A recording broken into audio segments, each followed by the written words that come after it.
Tadi muliakan Allah Ta'ala, hidup kita di dunia ini adalah perjalanan menuju akhirat. Allah jadikan dunia ini tempat ujian untuk menampakkan kepada manusia siapa orang-orang yang betul-betul beriman kepada Allah. Bukan Allah ingin tahu, Allah itu menguji bukan ingin tahu, Allah sudah tahu segala-galanya. Tetapi Allah itu menguji agar kita ini tahu. Bagaimana Allah tidak tahu, sedangkan Dia yang menciptakan, Dia yang mengendalikan seluruh hati manusia ini. Allah Maha tahu apa yang dalam hati, hati baik, hati buruk, Allah tahu. Tidak perlu diberitahu, tidak perlu menguji. Tetapi Allah memberikan ujian agar kita sendiri ini tahu bahwa kita ini di mana. Seorang guru tanya kepada muridnya, bukan karena guru ingin tahu, tapi supaya murid itu tahu kalau dia ini pintar apa dia ini goblok. Guru pun juga sudah tahu, sudah bertahun-tahun ngajar murid itu sudah tahu nih, kalau saya tanya ini nggak akan bisa jawab dia. Tapi kadang-kadang murid ini merasa pintar, nggak ditanya biar dia tahu kalau dia ini goblok.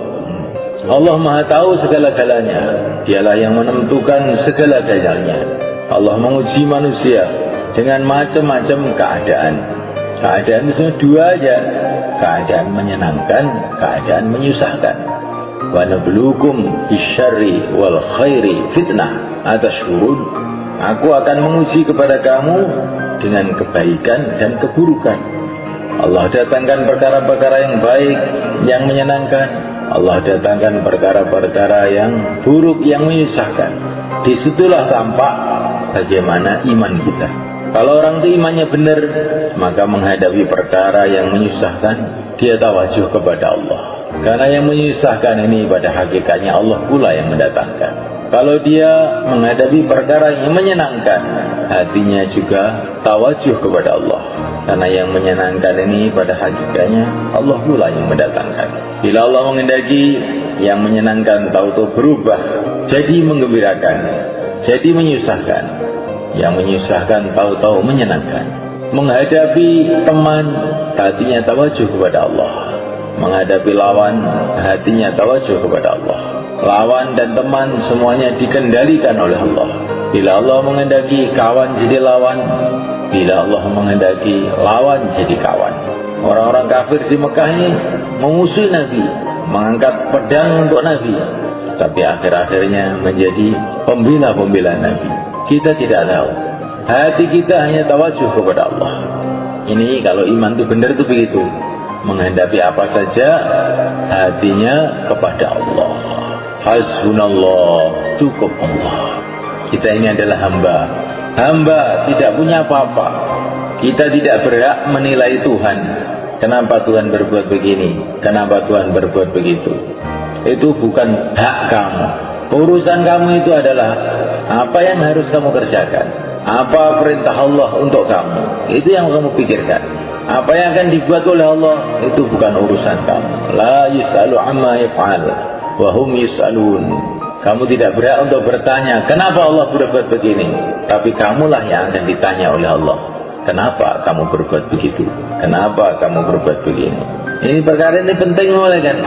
Inilah iman. Ada sebagian orang itu kalau gembira lupa kepada Allah. Nanti kalau sedih baru ingat pada Allah. Ada orang yang sebaliknya, kalau sedih lupa kepada Allah, kalau gembira baru ingat kepada Allah. Orang yang beriman yang benar, sedih ya ingat pada Allah, gembira juga ingat pada Allah. Menghadapi apa saja hatinya kepada Allah. Innallaha ma'ana, Allah bersama kita. Innallaha ma'ana, Allah bersama kita. Itulah pelajaran dari yang mulia Nabi Agung sallallahu alaihi wasallam kepada Sayyidina Abu Bakar di Gua Thaur ketika dikepung oleh musuh dari segala arah. Innallaha ma'ana, Allah bersama kita. Ketika orang itu sampai ke tingkatan ini, semulaikan hatinya selalu menghadap kepada Allah dalam urusan apa saja, maka sudah menjadi ketentuan Allah. Itu orang nanti akan dapat macam-macam pertolongan yang dia tidak kira-kira. Selagi manusia itu hanya terkesan dengan makhluk, gembiranya dengan makhluk, susahnya dengan makhluk, maka dia tidak akan dapat pengalaman iman. Tapi kalau orang itu hatinya sudah betul-betul menghadap kepada Allah dalam suasana-suasana apapun, maka di saat itulah dia dapat pengalaman. Pengalamannya orang ahli iman, pengalamannya para nabi,